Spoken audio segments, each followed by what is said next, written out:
May tech vlogger na ginagawa malaking issue ang screen on time na 7 hours ni Tecno Camon 40 Premier, and I'll tell you in this video kung bakit hindi nyo kailangan mag-alala. First of all, halos hindi nagkakalayo naman ng battery ng Tecno Camon 40, 40 Pro, and 40 Premier. Si 40 at si 40 Pro has a 5,200 mAh na battery, and si Tecno Camon 40 Premier has a 5,100 mAh na battery. And ang pinakamalaking pinagkakaiba nila is of course yung kanyang processor. Premier gamit niya 8350 Ultimate, si Pro gamit niya 7300. Of course, itong Tecno Camon 40 gamit natin right now is having a G100. Sa akin testing si Camon 40, nakakuha siya ng 14 hours sa screen on time. Si 40 Pro nakakuha siya ng 13.5 hours sa screen on time.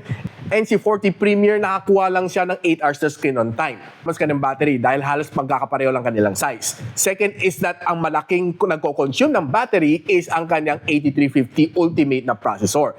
Bakit ko nasabi yun? Dahil nasa Infinix Note 50 Pro Plus with the same chipset, halos same screen on time din na nakukuha natin. It all boils down kung paano mo siya ginagamit. Ang 40 Premier gamit ko on a day-to-day basis. Kaya naman na magtagal na sa akin ng one whole day. Basta wala ka namang heavy gaming and hindi ka nag-video all day long, kayang-kaya na magtagal ng one whole day. And best of all, meron siyang 70 watts na fast charging, which is going to charge your phone really fast within just less than an hour.